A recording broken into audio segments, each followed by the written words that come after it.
안녕하십니까. 2017년 2회 유통관리사 문제 보겠습니다.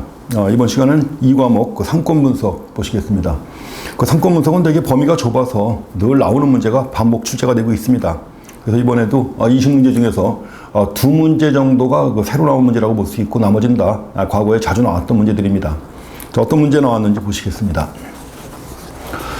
26번 문제 보시게 되면 점포의 입지 결정을 내리기 위한 상권 분석 기법 중에서 기억과 이은에 가장 옳은 것이 뭐냐고 했습니다. 먼저 기억은 점포 입지의 특성이 비슷한 아날로그 스토어라고 되어 있죠. 아날로그 스토어가 뭐죠? 이렇게 영어로 써가지고 뭐 좀 다른 것처럼 보이는데 유사 점포입니다. 내가 내려고 하는 점포하고 유사한 점포예요.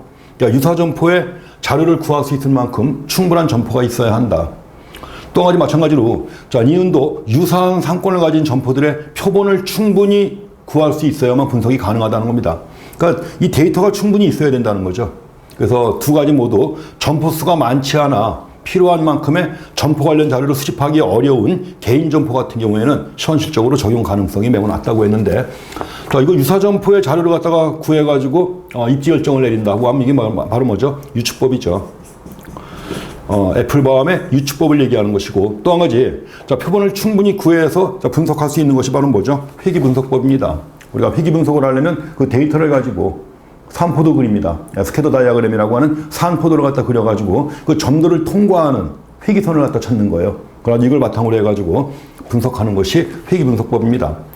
그래서 그 유추법인데 유추법을 다른 말로 유사점포법이라고 합니다. 유추법 또는 이거 갖다가 다른 말로 유사점포법이라고도 하고, 유사점포법, 또 이거 갖다가 그냥 직접 아날로그법이라고도 그래요. 아날로그법이라고도 합니다.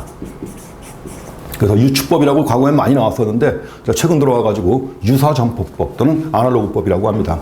그래서 정답은 4번이 되겠죠. 기억은 유사점포법 또는 유추법, 그 다음에 니은은 회귀분석법이 되겠습니다. 이렇게 해서 데이터에 기초해가지고 분석을 할 수 있는 것이 두 가지다 하는 거 확인하시기 바랍니다. 다음에 27번 문제, 매번 빠지지 않고 나오는 거죠. 어떤 지역의 매력도를 평가할 때 측정하는 시장 성장 잠재력 지수 MEP하고 소매 포화 지수 IRS입니다. 이에 대한 설명으로 옳지 않은 게 뭐냐고 했는데, IRS 같은 경우는 뭐죠? 소매 포화 지수는 잠재 수요죠. 그러니까 잠재 수요를 갖다가 총 매장 면적으로 나눈 겁니다. 근데 이거는 이제 IRS 같은 경우에는 현재 잠재 수요입니다. 현재의 잠재 수요만 고려한 것이고, 반면에 시장 성장 잠재력 지수는 뭐죠? 성장 잠재력이니까 뭐예요? 미래 잠재 수요까지 고려하는 거예요. 그래서 여기서는 바로 미래 잠재 수요까지 고려한다.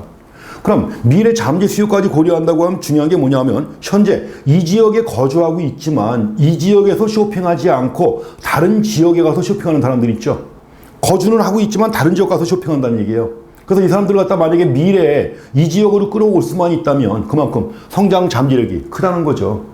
가지고 두 가지를 갖다 이제 배합을 해가지고 어떤 지역에 출점을 할 것인가 말 것인가 하는 그 매력도를 갖다 평가할 때 사용하는 것 대표적인 게 두 가지가 바로 IRS하고 MEP입니다.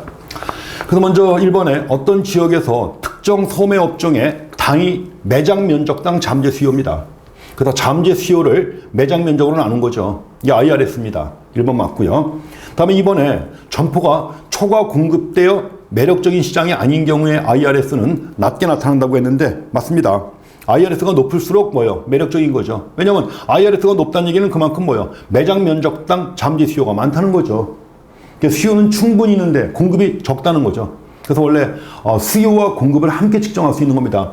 매장 면적이 넓으냐 좁으냐 하는 것은 공급을 얘기하는 거죠. 반면에 이제 잠재 수요는 글자 그대로 수요를 얘기하는 겁니다. 그래서 매력도를 평가할 때 수요와 공급을 함께 측정할 수 있는 지표로서 대표적인 것이 IRS하고 MEP입니다. 그래서 점포가 초과 공급되어 매력적인 시장이 아니다. 그럼 IRS는 매우 낮게 나타나는 겁니다. 2번도 맞고요. 3번에 현재 거주자의 이 지역에 거주하고 있지만 지역 외에 구매를 하고 있다는 거예요. 아웃쇼핑. 다른 지역 가서 쇼핑하는 거죠. 이런 사람이 많으면은, 그리고 이런 사람들이 많다는 얘기는 뭐야? 앞으로 이 사람들을 이쪽으로 끌어올 수 있는 가능성이 높다는 거 아니에요. 그렇죠? 그럼 당연히 MEP가 작게 나타납니까? MEP가 크게 나타나죠. 그래서 지역 외에 구매가 많은 경우에는 MEP가 높게 나타납니다. 3번이 잘못됐습니다. 4번에 시장의 포화 정도가 낮아서 아직 경쟁이 치열하지 않으면 IRS가 높은 겁니다.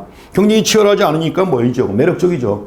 이 지역에서 점포를 내면 되는 거죠. 그래서 이럴 때 IRS가 높게 나타납니다. 그 다음에 5번에 지역시장의 성장 가능성을 추정할 수 있는 잠재력 측정 지표로 MEP를 볼 수 있다는 거 맞습니다. 그래서 IRS하고 MEP인데 이거는 뭐 계산 문제도 나오고 또 하나하나 따로 나오기도 하고 또 두 가지 결합해가지고 어떨 때 제일 바람직하냐 하는 문제도 나오고 아주 잘 나오는 거니까 가장 기본적인 상황으로 상권 분석에서 꼭 공부하실 내용입니다.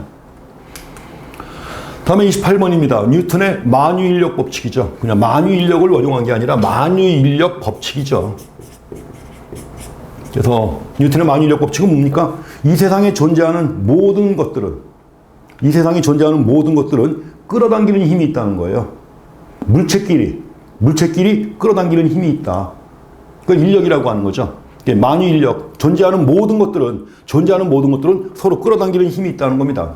그리고 그 힘의 크기는 어때요? 힘의 크기는 자 만유인력 법칙에서 얘기하는 그 파워의 크기는 뭐예요? 파워의 크기는 질량의 곱의 m1 곱하기 m2입니다. 질량의 곱에 비례하고 거리의 두 물체 간의 거리의 제곱에 반비례한다는 거예요. 그러니까 힘이 바로 파워가 이런 겁니다. 인력, 파워가 자, 두 물체의 질량의 곱에 비례하고 거리의 제곱에 반비례한다는 건데 이게 바로 만유인력 법칙이죠. 이걸 원용해가지고 소매 인력 법칙을 제안한 겁니다. 그러니까 소매 인력 법칙 누군가요? 레일리죠. 레일리의 소매 인력 법칙입니다. 그래서 두 도시의 중간에 위치하는 지역에 대해서 두 도시의 상권이 미치는 영향력의 범위는 두 도시의 크기에 비례합니다. 또 두 도시까지의 거리의 제곱에 반비례한다는 거죠. 이걸 주장한 것이 뭐냐고 했는데 이것이 레일리의 소매 인력 법칙이라고 합니다.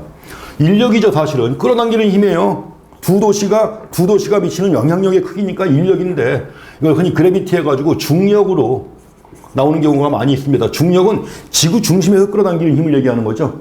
여기서 얘기하는 건 중력은 아니죠. 그래비티가 아니라 뭐예요? 인력을 얘기하는 겁니다. 근데 많은 경우 자 국내 교과서는 물론이고 외국 교과서에서도 이걸 중력이라고 많이 나옵니다. 아무래도 이건 주로 이제 지리학자들이 개발한 거니까 뭐예요?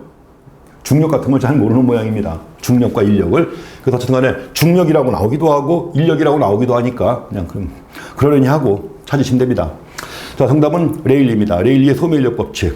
자, 크리타너는 뭐 한 사람이죠? 중심지 이론 제시했죠. 중심지 이론 제시했고 자, 칸버스는 뭔가요? 레일리의 법칙의 수정 법칙이죠. 그러니까 소매 인력의 수정 법칙을 제시한 사람이 칸버스의 법칙입니다.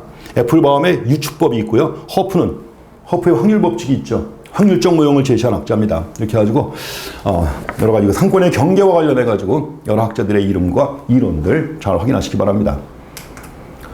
다음에 29번입니다. 자, 상권의 특성을 분석할 때 포함되는 내용이라고 보기 어려운 게 뭐냐고 했는데 상권의 특성입니다. 그래 상권의 특성을 갖다 분석할 때는 넓게는 어떻게 하나 먼저 넓은 지역을 대상으로 하고 지역 내에서 지구죠. 지구. 그 다음에 그 지구 안에서 지점이에요. 지점. 가지고 넓게는 지역 상권이고 지구 상권 있고 개별 점포 상권이 있잖아요. 그니 이 지구를 대상으로 할 때 지역은 한 도시 얘기하는 겁니다. 도시 안에 몇 개 지구가 있죠. 이게 상권이에요. 그 다음에 이제 정확한 지점이라는 거 입지 얘기하는 거죠.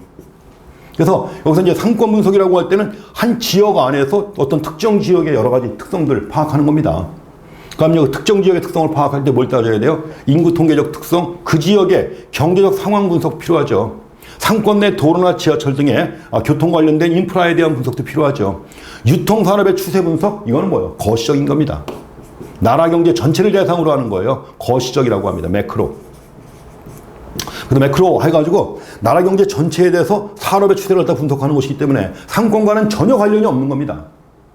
그래서 포함되는 내용이라고 보기 어려운 게 뭐냐고 했는데 4번에 유통산업의 추세 분석입니다. 경쟁 상황, 그 지역 안에서, 그 지구 안에서 어떤 점포들이 많이 있는가 하는 거, 경쟁 상황 분석하는 거 중요하죠. 그래서 우리가 상권의 특성을 갖다 분석할 때 유통산업의 추세 분석은 거시적인 측면에서 산업 전체를 대상으로 하는 거예요. 산업 전체를 대상으로 하는 것이기 때문에 특정 지역을 대상으로 하는 상권의 특성과는 전혀 관련이 없습니다. 뭐 쉬운 문제입니다. 그래서 29번은 뭐 처음 나온 문제입니다. 그렇지만 아주 쉬운 문제, 정답은 4번이 되겠습니다. 다음에 30번입니다. 점포의 입지 의사결정이나 상권 분석과 관련해서도 활용도가 높아지고 있는 지리 정보 시스템입니다. 자, 지금 지리 정보 시스템 활용해가지고 예컨대 그 소상공인 진흥재단에서도 그 상권에 대한 그 상권 정보 시스템을 제공하고 있죠. 또 서울시에서도 골목상권 해가지고 이제 골목상권에 대한 정보를 제공하고 있습니다. 그 기반이 되는 게 바로 뭐예요? 지리정보 시스템이에요. 그래서 제가 특히 이제 그 상권 분석할 때 제가 강조했던 게 제가 그 유통관리 분야 NCS 국가직무능력 표준이죠. 그걸 개발할 때 그 개발 과정에 참여했었는데 거기서도 이제 제가 주로 맡은 게 상권 분석입니다. 이 과목을 주로 맡아가지고 이제 물론 이제 여러 전문가들이 다 토론해가지고 개발한 거지만 주로 이제 제가 맡은 게 이거고 그 중에서 특히 이제 그 지리정보 시스템 해가지고 이걸 잘 활용할 수 있는 방법들을 많이 중점을 뒀습니다. 가지고 그 소상공인 지능재단이 만든 그 상권 분석 시스템이라든가 그 서울시가 만든 이런 것들을 갖다가 좀 더 활용할 수 있는 방안들 이런 것들을 이제 많이 언급해가지고 적어도 창업했을 때 실패할 수 있는 확률을 크게 줄여야 될 거 아닙니까? 그러려면 이제 상권 분석이 철저하게 이루어져야 되고 그만큼 이제 실패를 면하기 위해서는 상권 분석이 중요하다는 거 강조하면서 이런 것들이 그래서 다양하게 활용이 됩니다. 그래서 지리정보 시스템과 관련한 내용으로 옳지 않은 게 뭐냐고 했는데 이 문제도 이제 거의 유사한 문제입니다. 이거하고 거의 유사한 문제가 2016년 1회에 나왔었고 2015년 3회에서도 나왔었고 그 다음에 이제 2014년에도 나왔던 건데 앞으로 계속 나올 겁니다. 자, 1번 보시게 되면 주제도 작성, 공간 조회, 버퍼링을 통해 효과적인 상권 분석이 가능합니다. 맞고요. 또 그 다음에 여러 겹의 지도 레이어를 활용하여 상권이 중첩되는 걸 표현할 수가 있습니다. 여러 겹의 지도 레이어를 활용해가지고 상권의 중첩도 표현할 수 있고 그 다음에 점포의 고객을 대상으로 해가지고 GCRM이에요. CRM인데 고객관계관리죠. 고객관계관리인데 지리정보 시스템에 기초한 GCRM을 실현하는 겁니다. 이걸 위한 기본적 틀을 제공할 수 있다는 겁니다. 맞고요. 여기 여러 겹의 지도 레이어를 활용한다고 했는데 그 지도 레이어는 점과 선과 면을 포함하는 개별 지도 형상으로 구성이 됩니다. 그 다음에 5번에 컴퓨터를 이용한 지도 작성 체계이기 때문에 데이터베이스 관리 체계와는 관련성이 없다고 했는데 이게 잘못된 겁니다. 원래 우리가 그 지리정보 시스템을 갖다가 한마디로 정의하면 컴퓨터를 이용한 지도 작성 체계와 지도 작성 체계와 데이터베이스 두 가지의 결합이에요. 두 가지의 결합. 두 가지가 결합돼가지고 바로 지리정보 시스템이 활용되는 겁니다. GIS, 컴퓨터를 이용한 지도 작성 체계와 데이터베이스 관리 체계의 결합이다. 요 문장도 시험에 나왔던 거예요, 별도로 과거에. 맞는 거로 해가지고 시험 문제가 나왔던 겁니다. 그래서 두 가지의 결합을 통해서 만들어진 것이다 하는 거. 이렇게 갖고, 지리정보 시스템 관련된 내용 확인하시고요. 5번이 잘못됐습니다. 어쨌든 시험 문제가 나와도 그동안 나왔던 내용 가지고 또 나와요. 그렇기 때문에 뭐 새롭게 나올 만한 내용이 별로 없습니다. 그러니까 그동안 2016년 1회 때 나왔던 내용하고 그 다음에 2015년 3회 때 나왔던 내용 두 가지 결합하면 여기에 대해서 필요한 내용들은 다 확인할 수가 있습니다. 이 문제하고요. 그래서 내용 한번 정리해 보시기 바랍니다. 다음에 31번 문제는 법규 문제인데 상권을 따질 때도 법은 사실 중요하죠. 근데 원래 상권 분석 자체에는 법은 안 들어가지만 그러나 상권 분석에서도 맨 마지막 챕터에 뭐예요? 점포의 개점 전략이 나온단 말이에요. 그런데 우리가 점포의 개점 전략을 세울 때는 뭐예요? 여러 가지 관련 법을 검토해야 되는 거죠. 관련 법을 검토해야 되기 때문에 역시 상권 분석에서도 관련되는 법은 역시 시험 문제가 나올 수 있습니다. 자, 대규모 점포와 중소유통업의 상생 발전을 목적으로 만든 거예요. 그래서 특히 대형 마트에 대한 영업시간 제한과 의무 휴업일 지정에 관한 내용을 규정하고 있는 법률이 뭐냐고 했는데 요것만 가지고도 이 내용만 가지고도 그 유통물류 일반에도 시험에 나왔던 겁니다. 자, 이걸 규정하고 있는 법률이 뭐냐고 했는데 유통산업발전법이죠. 유통산업발전법에서 규정하고 있는 겁니다. 그러니까 유통과 관련된 가장 기본적인 법이에요. 그래서 여기서 이제 시장, 군수, 구청장의 권한인데 시장, 군수, 구청장 등은 오전 0시부터 오전 10시까지의 범위에서 영업시간을 제한할 수 있습니다. 영업시간 제한은 오전 0시부터 오전 10시 사이에 영업시간 제한을 규정할 수 있고 또 의무 휴업일은 매월 며칠인가요? 다 아시죠? 이용해봤으니까 매월 2일입니다. 매월 이틀을 의무 휴업일로 지정할 수가 있습니다. 자, 이걸 정한 것이 바로 유통산업발전법이 되겠습니다. 다음에 32번 문제입니다. 자, 입지 선정 과정 중 점포의 부지 평가 과정에서 관련 법규를 검토할 때 알아야 될 기본적 개념들이다. 그 내용이 옳지 않은 것은 뭐냐고 했는데 이런 걸 흔히 우리가 용도, 지역, 왜냐면 토지마다 용도 지역이 있고 용도 지구가 있습니다. 용도 지역 지구제라고 그래요. 용도 지역 지구제. 그러니까 뭐 지역마다 뭐요? 용도가 정해져 있어요. 용도가 정해져 있기 때문에 상업지역에다가 아파트를 지을 수 있느냐? 못 지지요. 용도가 정해져 있습니다. 그래서 이걸 정한 게 용도지역지구제고, 이걸 이제 부동산 관련 법에서 정하고 있는 겁니다. 이걸 영어로 조닝이라고 합니다. 존을 정하고 있는 거죠. 자, 근데 이 존과 관련해서 나오는 게 지금 용적률과 건폐율이에요. 자, 용적률, 그거 계산 문제 나왔었죠? 2번 나왔습니다. 용적률 계산 문제가 2번 나왔었는데, 용적률은 대진의 건축물의 건축 바닥 면적이 있죠. 바닥 면적을 모두 합친 면적이에요. 연면적이라고 그래요. 바닥 면적을 모두 합친 면적, 즉 연면적의 대지 면적에 대한 100분의 1이다. 연면적이니까 만약에 바닥 면적이 100평인데 100평이라고 하면 안 돼요. 제곱미터라고 해야 되겠죠. 그러니까 330제곱미터인데 5층이다. 그럼 연 면적은 얼마예요? 5 곱하기 330제곱미터 해야 되는 거죠. 그게 바로 이제 연면적이라는 겁니다. 그 연면적의 대지 면적에 대한 100분의 1이 바로 용적률입니다. 맞습니다. 자, 이번에 또 건폐율은 건폐율. 그러니까 대지 위에다가 몇 %까지 건물 지을 수 있느냐 이겁니다. 건폐율이라고 그러죠. 그래서 대지 면적에 대한 건축 면적의 비율입니다. 대지 면적에 대한 건축 면적의 비율. 그래서 건축물의 과밀을 방지하기 위해서 설정되는 겁니다. 그런데 이런 규정이 없어 봐요. 그럼 건물 지을 때 옆 건물하고 딱 붙여서 지을 거 아니에요. 여유가 전혀 없이. 그래서 이런 규정을 두는 겁니다. 건축물의 과밀을 방지하기 위해서 설정을 합니다.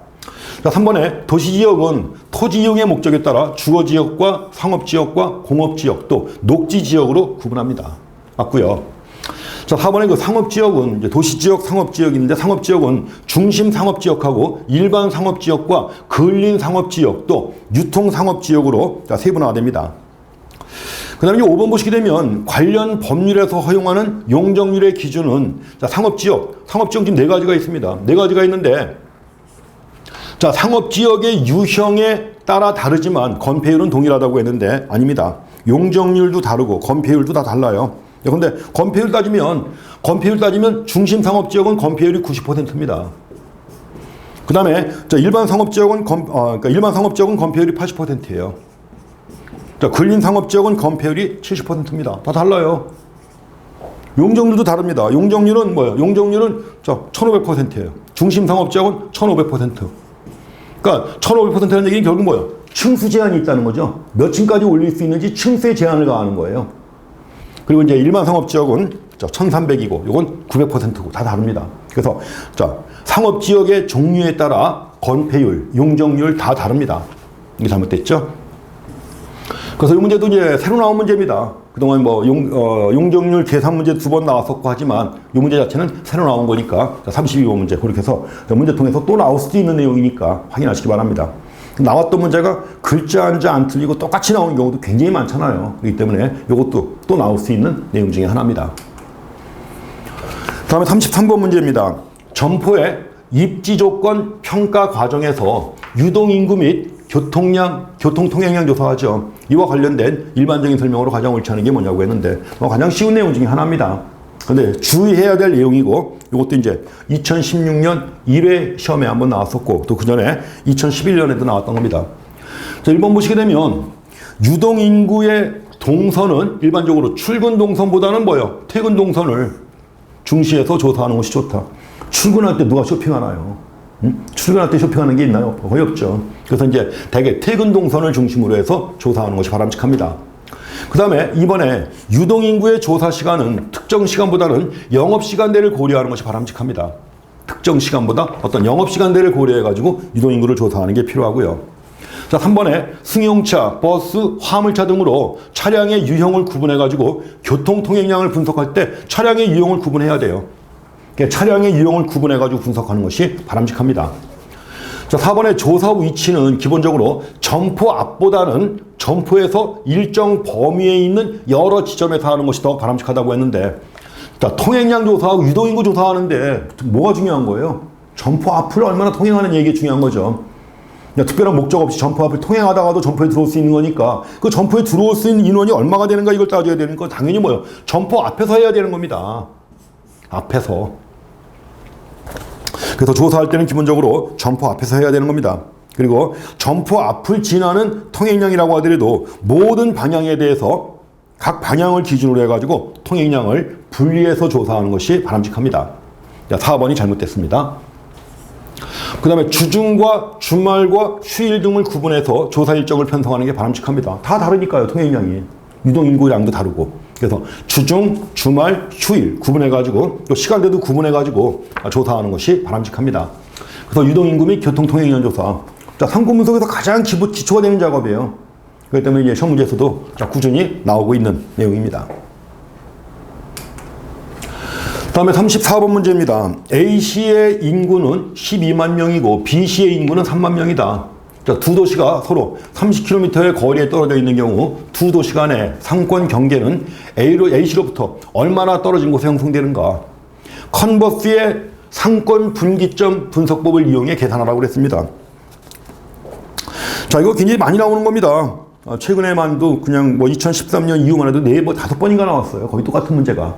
숫자만 달리해가지고 5번 나왔던 건데, 자, 컨버스의 공식이 있죠. 컨버스의 공식 해가지고 예컨대 여기서 규모가 작은 게 B시가 규모가 작죠. 그래서 규모가 작은 B시를 중심으로 해가지고 얼마나 떨어져 있는가 하는 거 따지는 건데, 자, 공식이 있습니다. 그래서 여기서 만약에 B도시의 상권의 경계점 따지는 거죠.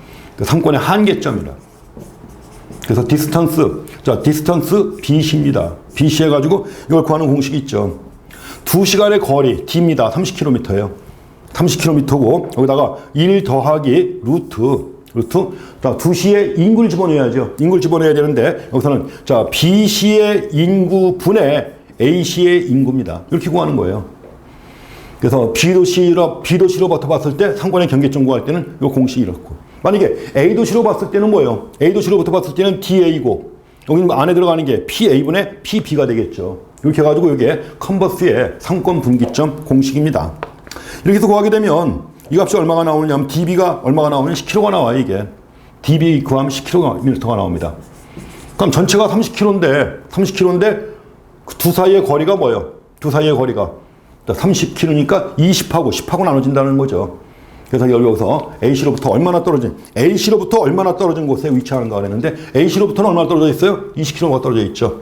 B도시로부터는 10km고.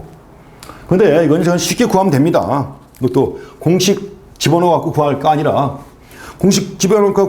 자, 두 도시의 인구가 어때요? 두 도시의 인구. 자, 12만 명이고 1만 명이니까 그냥 나눠서 4대1 아니에요. 4대1. 4대1인데 뭐예요? 4대1인데 그냥 4대1이 아니라 뭐예요? 루트 4대 루트 1이 되는 겁니다. 루트 1. 그러니까 뭐예요? 2대1이 되는 거죠. 그 30km가 2대1로 나눠지는 거예요. 그냥. 그 30km가 2대1로 나눠지는 거니까 뭐예요? 20km, 10km 하면 되겠죠. 그냥 이렇게 쉽게 풀면 됩니다. 이것도. 굳이 컨버스가 제시하는 아이디어가 이거니까. 아이디어가 이거기 때문에 따라서 굳이 뭐 공식에 집어넣지 않고도 이렇게 풀면 됩니다. 다 이렇게 풀려요. 지금까지 나왔던 문제가, 최근에 나왔던 문제가 6문제가 5문제 나왔는데 다 이런 식으로 풀면 간단합니다. 그래서 루트 2 대 루트 1 해가지고 경계를 확인한 다음에 30km를 거기에 맞게 나누면 됩니다. 그래서 34번은 20km가 되겠습니다. 다음에 35번 문제인데 이것도 이제 우리가 출점할 때 건물을 매입해가지고 출점하는 경우도 있고 건물을 임차해가지고 출점하는 경우도 있고, 그런데 토지를 매입한 다음에 건물을 신축하는 경우도 있죠. 여러 가지 경우가 있어갖고 각각의 경우에 대한 설명인데 이게 이제 과거에는 안 나왔던 겁니다. 근데 2번 그동안 나왔습니다. 2015년 2회하고 2012년 2회 때 나왔는데 우리 기본서에도 내용 다 나와 있습니다. 그래서 건물을 매입해가지고 출점하는 경우에 대해 설명으로 옳지 않은 게 뭐냐. 자, 건물을 매입한다고 하면 초기 투자 금액이 많이 들어가죠. 건물 사니까 초기 투자 금액이 많이 소요가 됩니다. 맞죠? 그 다음에 영업 활성화를 통해서 건물값 오를 수 있죠. 자산가치의 증식. 건물 가격이 만약에 그 지역이 영업이 활성화되면 건물 가격 올라가겠죠. 근데 서울 같은 경우에도 뭐 서촌이니 북촌이니 자꾸 이제 사람들이 많이 몰려들면서 홍대 앞도 그렇고 지금까지 월 300만 원 내던 임대료를 갖다 갑자기 800만 원으로 올려달라는 거예요. 떠날 수밖에 없었다. 이런 얘기들 많이 합니다. 그러니까 당연히 건물값이 엄청 올라간 거죠. 그러니까 임대료도 올라가는 것이고 기대할 수 있습니다. 그 지역이 활성화되기만 하면. 자, 상권 환경 변화에 대응하기가 어렵다는 건데 맞죠? 이것도 환경이 변화했을 때 내가 건물을 매입했단 말이에요. 빠져나갈 수가 없죠. 임차한 경우야 계약기가 끝나면 나갈 수 있지만 매입한 경우이기 때문에 나갈 수가 없잖아요. 그래서 자, 상권 환경 변화에 대응하기가 어렵다는 것도 맞습니다. 또 안정적으로 내 건물이니까 안정적인 영업을 지속할 수 있겠죠. 근데 5번에 영업이 부진할 경우 임대 등 다른 방법을 모색하기가 용이하다? 아닙니다. 영업이 부진한 경우에는 뭐예요? 자, 업종 전환에 어려움이 있을 수 있죠. 물론 이제 기존 상권에 진입하기 때문에 건물을 매입하는 경우에는 기존에 형성되어 있는 상권에 진입하는 거 아니에요. 그렇기 때문에 예컨대 뭐 영업권에 대한 이익도 기대할 수 있고 한데 문제는 영업이 부진할 때 업종 전환에 어려움을 겪을 수가 있다는 겁니다. 모색하기가 용이하다고 했는데 잘못된 겁니다. 그래서 건물을 매입해서 출점할 때 5번은 잘못된 겁니다. 다음에 36번 문제도 그냥 상식적으로 판단하면 되는 겁니다. 점포의 인테리어 비용.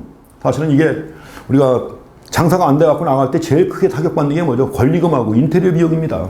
어지간한 거 하면서 뭐 인테리어 뭐 1억씩 들어가고 막 하는데 그냥 나오게 되면 다 버리고 나오는 거죠, 그거는. 그 돈이 권리금이야 이제 법으로 인정이 돼갖고 법에서도 언급되고 있으니까 건질 수가 있지만 인테리어 비용은 그대로 날리는 거예요. 매몰 비용입니다.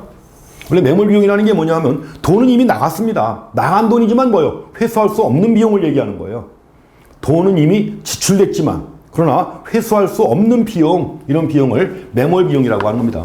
그 인테리어 비용이 대표적인 매몰 비용이죠. 그러니까 뭐 장사가 안 돼가지고 업종 전환이 많다 보면 돈 버는 건 누구예요? 간판업자만 돈 번다는 얘기가 아니라 인테리어 업자만 돈 번다. 그러니까 원래 불황이 심할 때 폐업하고 떠나는 사람들이 많으니까 인테리어 업자는 돈 번다는 얘기예요. 그런 얘기가 나올 정도로 이게 매몰 비용의 성격이 강합니다. 그래서 다른 모든 조건이 같다고 할 때 다음 중 점포를 개설할 때 인테리어 비용의 심각성이 가장 낮은 경우. 그런데 내 건물에다가 내가 영업한다. 그럼 때 인테리어 비용이 매몰 비용이 되나요? 아니죠. 그 생각하시면 됩니다. 그래서 업종 전환이 잦은 입지에 위치한 점포에 출점할 때 이럴 때 인테리어 비용 심각하죠. 업종 전환이 잦은 입지니까 영업이 안 돼서 나갈 때 다 버리고 나가야 되는 거 아닙니까?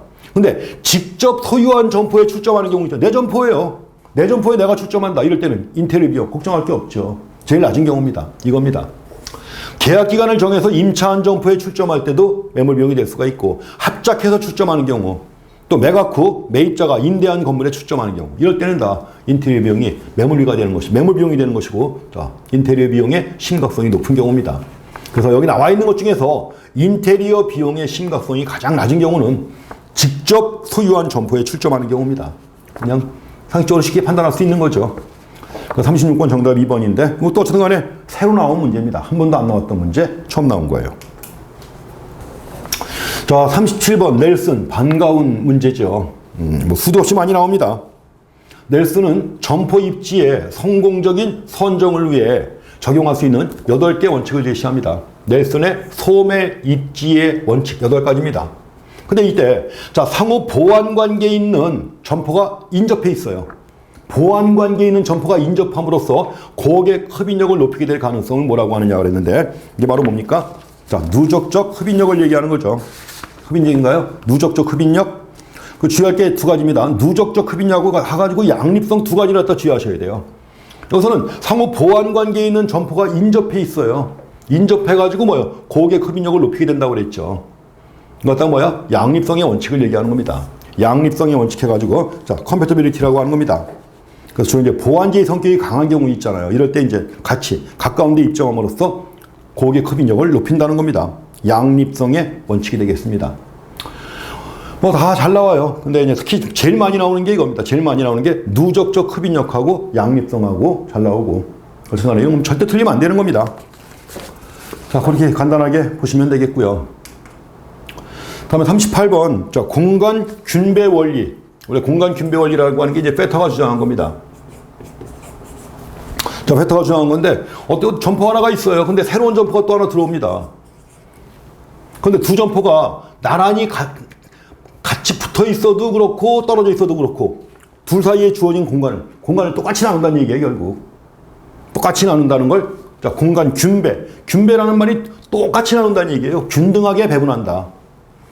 그래서 여기에 의한 그 상점의 분류인데, 자, 공간 균배 원리에 따라 상점을 갖다 구분하면 4가지가 있죠. 집심성, 집재성, 산재성, 국부적 집중성 4가지가 있습니다.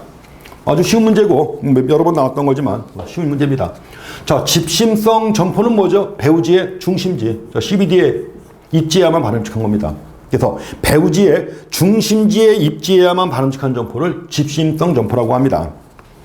그래서 집심성 점포로 분류되는 곳에는 백화점이나 대형 서점, 뭐 영화관 이런 것들을 들 수 있습니다. 그 다음에 집재성 점포인데 집재성 점포는 뭐예요? 같은 업종의 점포끼리 몰려 있어야 되는 거예요. 몰려 있어야 되는 것이 집재성입니다. 가장 대표적인 것이 가구예요. 되게 가구점들이 몰려 있는 데는 도시마다 다 가구단지라고 있잖아요. 가구단지. 서울의 경우에는 뭐 논현동 가구단지, 일산 같은 경우에는 고양 가구단지가 있고요. 다 몰려 있습니다. 이런 게 집재성 점포예요. 그러니까 가구 같은 경우에는 뭐예요? 독립입지하면 망하는 겁니다.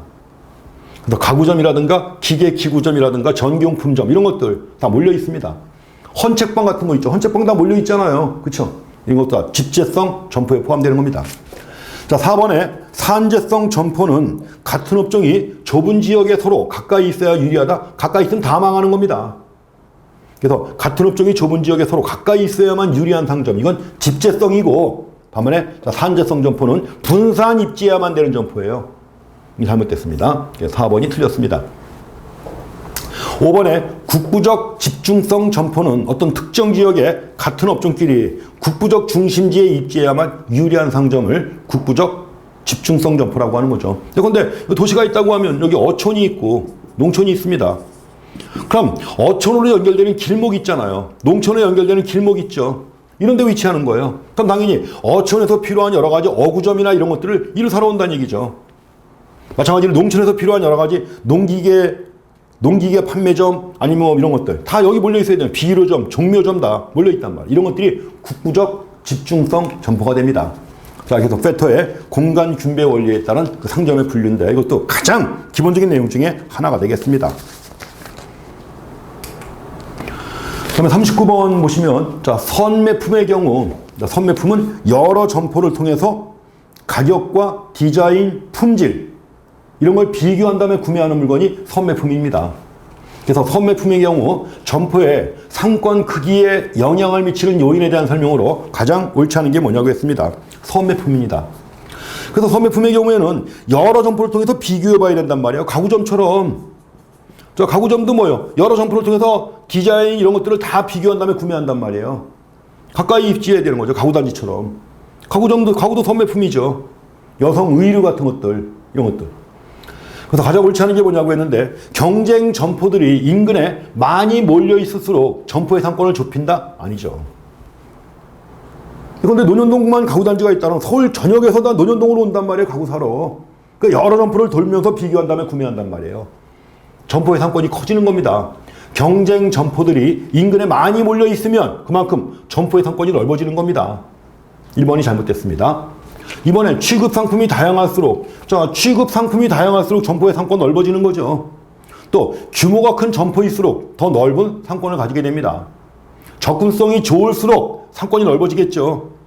편의품의 상권이 선매품점의 상권보다 더 좁다. 맞습니다. 상권의 넓이는 전문점이 제일 상권의 범위가 넓어지는 것이고 그 다음이 선매품점, 그 다음에가 편의품점이 제일 좁지요. 이렇게 해서 가장 통상적인 얘기들입니다. 그래서 요 문제로 이렇게 요 선매품을 딱 집어갖고 이 문제는 처음 나온 문제지만은 그러나 내용 자체는 뭐예요? 다른 것하고 섞여서 많이 나왔던 겁니다. 그래서 1번이 잘못됐다는 거예요. 이해하시죠? 39번 정답 1번이 되겠습니다. 자, 40번은 전통적인 소매점 상권 분석이에요. 전통적인 소매점이에요. 전통적인 소매점이니까 뭐예요? 옛날에 슈퍼마켓, 구멍가게 이런 것들 아니에요. 전통적인 소매점 상권 분석의 유용성에 관한 설명으로 가장 옳지 않은 게 뭐냐고 했습니다. 그래서 전통적인 소매점 상권 분석이에요. 전통적. 그러면 전자상거래 점포보다 전자상거래 점포라는 게 있나요? 없나요? 전자상거래는 뭐예요? 무점포 아니에요. 무점포인데 이런 말 쓰면 안 되죠. 어쨌든 간에 전자상거래 점포보다 유점포, 소매점포의 경우에 더 유용하다는 거 맞습니다. 이거 전통적인 소매점이니까 유점포 소매점 아니에요, 그렇죠? 유점포 소매점의 경우에 더 유용합니다. 그 다음에 모바일을 이용해 주로 판매되는 제품의 경우에는 거의 유용성이 없죠. 모바일 이용해서 판매되는 거니까 뭐예요? 점포가 없는데 전통적인 소매점 상권 분석해봤자 아무 의미가 없죠. 자, 3번에 거리의 영향을 가중하여 평가하는 상권 분석은 편의품점에 더 적합하다. 맞습니다. 거리의 영향을 크게 받는 게 편의점이죠. 편의품점. 편의품점은 되게 가장 가까운 곳을 이용하니까 거리가 중요합니다. 4번에 점포에서 판매할 상품 카테고리별로 판매를 예측할 때도 이용합니다. 상품 카테고리별로 판매를 예측하는 경우에도 전통적인 소매점 상권 분석이 더 유리하다. 그 다음에 5번에 편의품점보다는 전문품점의 경우에 유용성이 더 높다고 했는데 아니죠. 그 되게 이제 전통적인 점포 이용에 가장 가까운 게 바로 뭐예요? 구멍가게가 진화된 편의점이죠. 옛날 구멍가게가 진화돼가지고 나온 편의점이 가장 전통적인 소매점입니다.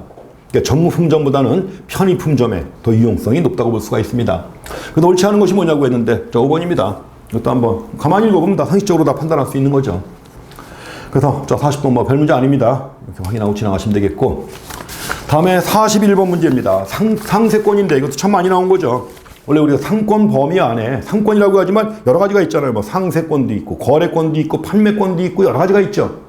근데 그 중에서 특히 상세권이 많이 나오는데 상세권이라고 할 때는 뭐예요? 어느 한 점포가 아니라 점포 집단입니다.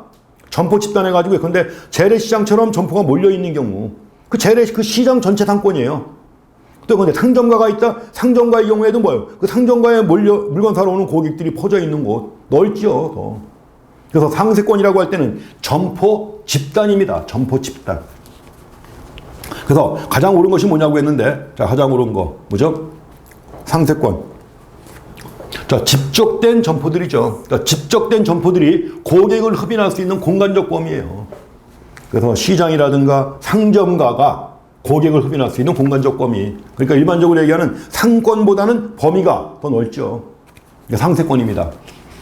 그래서 항상 그 집적된 점포라고 했을 때, 자, 집적된 점포니까 시장이라든가 아니면 상점가입니다. 시장이나 상점가가 고객을 흡인할 수 있는 공간적 범위를 바로 자, 상세권이라고 한다. 뭐 다른 거 읽어볼 필요도 없어요. 뭐 엉뚱하게 만들어 놨잖아요. 다 이렇게 해서. 그 행정단위 같은 거 필요도 없는 것이고. 그래서 41번은 자, 2번. 자, 개념 하나 확인을 하고 지나가시면 됩니다. 다음에 42번 문제입니다. 단일 점포를 운영할 때와 달리 여러 소매점포를 체인화한 거예요. 그 여러 소매점포를 체인화하는 과정에서 모든 점포가 골고루 잘 운영되도록 하는 점포망을 구성해야 돼요. 점포망. 근데 점포가 또 어디 놓을 거냐 이거죠. 어디 놓을 거냐. 이런 거. 그러니까 이 넓은 지역을 대상으로 해서 점포 5개를 갖다 설치할 건데 5개 점포를 설치한다고 했을 때 뭐예요? 각 점포마다 입지를 어떻게 할당할 거냐는 겁니다. 그래서 모든 점포가 골고루 잘 운영되도록 하는 점포망 구성이 중요한 과제가 됩니다. 이러한 점포망 분석에 적용하기 가장 적절한 기법이 뭐냐고 했는데 처음 나온 겁니다. 처음 나온 건데 상권 분석 교과서엔 거의 안 나와요. 근데 이제 이걸 응용하는 게 되게 우리가 이 상권 분석에서 나오는 여러 가지 이론이 있지만 그게 다 뭐예요? 지리학에서 개발된 이론들이에요. 지리학에서. 이것도 마찬가지로 지리학자가 만든 거예요. 지리학자가 만들어가지고 제시한 겁니다. 그래서 지리학자인 그 헤스라는 학자가 있습니다. 헤스라든가 몇 명이 같이 만든 겁니다. 그래서 헤스라는 학자가 만들어가지고 제시하는 건데 입지를 할당한다는 얘기야. 입지 할당. 그래서 자, 입지 할당 모형이라고 해가지고 입지 할당 모형. 그래가지고 이제 로케이션. 원래 있을 때는 이렇게 씁니다. 입지 할당 모형이라고 그래요. 그래서 이거 지리학에서 나오는 얘기인데 헤스가 쓴 책에도 입지 로케이션 이렇게 해놓고 알로케이션. 배분한다는 거죠. 할당한다. 배분. 그래서 로케이션, 알로케이션 모델 해가지고 나옵니다. 입지 할당 모형이에요.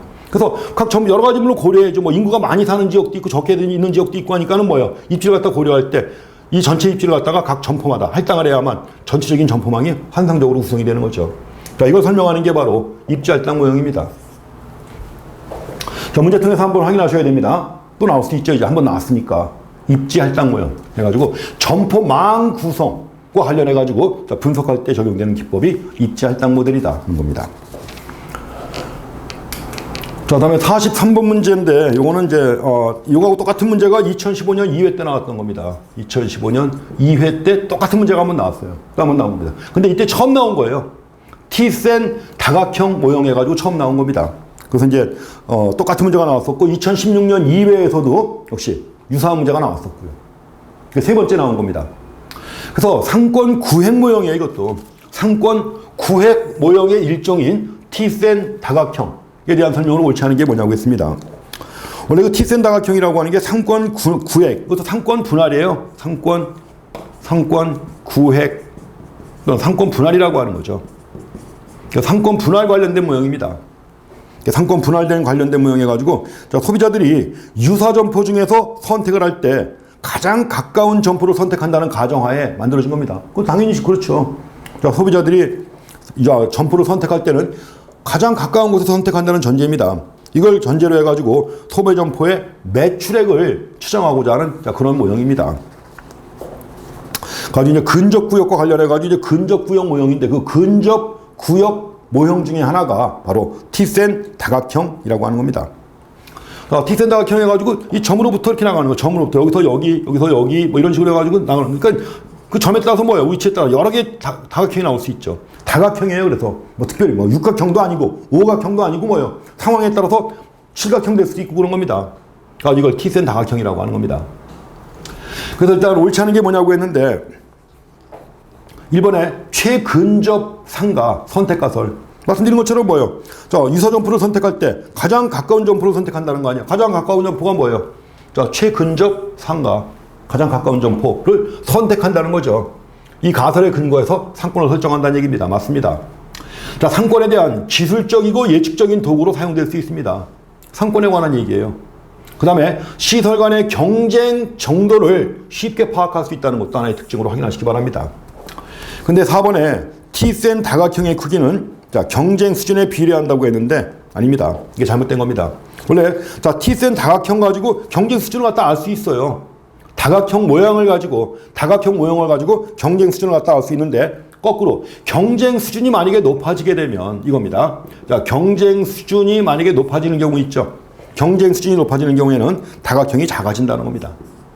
다각형의 크기가 작아지게 되는 거예요. 그래서 인과관계가 잘못된 겁니다. 다각형의 크기는 경쟁 수준과 비례하는 게 아니라 뭐예요? 반비례하는 거죠. 경쟁 수준이 높아지게 되면 다각형 크기가 작아진다는 거니까 이거 맞게 하려면 뭐예요? 반비례한다고 해야 되겠죠. 반비례한다. 그래서 T센 다각형의 크기는 경쟁 수준과 반비례한다 해야 맞습니다.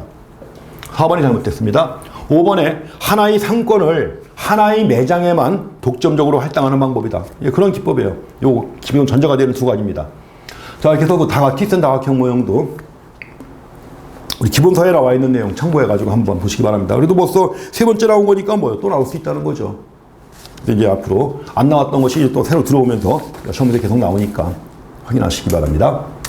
44번. 쇼핑센터 등 복합 상업시설에서 사용하는 테넌트 아시죠? 뭐죠, 이게? 테넌트가. 임차자 얘기하는 겁니다. 임차인을 테넌트라고 하는 겁니다. 그래서 테넌트라는 용어와 같은 의미를 가지는 것이 뭐냐 그랬는데 임차 점포입니다.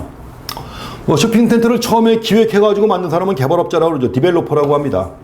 개발업자 해가지고 디벨로퍼라고 하는 것이고, 앵커스토어는 뭐죠? 흔히 앵커. 닷입니다. 닷. 배를 고정시키기 위한 닷이 있죠. 그래서 앵커스토어는 뭐예요? 한번 들어오면 거의 안 나가는 점포예요. 한번 일단 입점하면 거의 나가지 않고 짱 붙어 있는. 그리고 또 건물 같은 거 지을 때 근데 은행 지점이 들어왔다. 거의 안 나가죠. 이런 걸 정박 임차인이라고 합니다. 우리말로 번역하면 정박 임차인이라고 그래요. 트래픽 플러도 처음에 한번 나왔던 겁니다. 처음에 한번 나왔던 건데 참 근거를 찾기 어려운 용어입니다. 사실은 트래픽 플러. 처음에 한번 나왔어요. 나왔던 건데 트래픽 플러 해가지고. 근데 그 전문점들이 몰려있는 건물이에요. 그 전문점들이 많이 입점해 있는 이런 건물에 배치가 돼가지고 흡인력이 매우 높은 임차인이다 해가지고 트래픽 플러라고 하는데 처음에 한번 나왔던 용어니까 참고로 봐주시고요. 물어보는 내용은 아주 쉬운 거죠. 테넌트, 임차인 얘기합니다. 임차 점포. 다음에 45번 문제도 그냥 아예 상식적으로 판단할 수 있는 내용이죠. 입지 분석 시 입지 주변의 업종을 조사해서 상호 보안업종 또는 상호 경합업종인지를 파악해야 합니다. 그럼 상호 경합업종이라고 볼 수 있는 게 뭐냐? 상호 경합되는 거. 판매하는 물건이 비슷하면 경합이죠, 이게. 의류점과 액세서리, 의류하고 액세서리는 보안 관계에 있죠. 보안점. 야채하고 정육점도 보안업종이죠. 음식점과 카페, 보안업종이죠. 제과점과 화원. 꽃도 사고, 선물하기 위해서 빵 샀다면 꽃도 사잖아요. 그렇죠? 보안업종이죠. 슈퍼마켓과 잡화죠. 슈퍼마켓이 주로 많이 파는 게 뭐예요? 잡화 취급하죠. 그럼 당연히 잡화가 주 판매 품목이니까 잡화점이 있다. 둘은 뭐예요? 경험업종이 되는 거죠. 그래서 지극히 상식적인 이런 문제입니다. 45번은 정답이 5번이 되겠습니다. 그 상권분석 문제 살펴봤습니다. 말씀드린 것처럼 상권분석 문제는 나왔던 문제 계속 반복해서 나옵니다. 그렇기 때문에 가장 기본적인 사항들 잘 정리하시면은 이게 원래 제일 고득점하기 좋은 과목 중에 4과목 중에 이겁니다. 그래서 그 가장 기본적인 사항들만 잘 정리하시면 됩니다.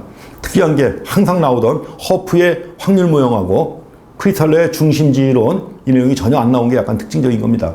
대신 안 나왔던 문제가 나왔으니까 그렇겠죠. 여기까지 하겠습니다. 자, 수고했습니다.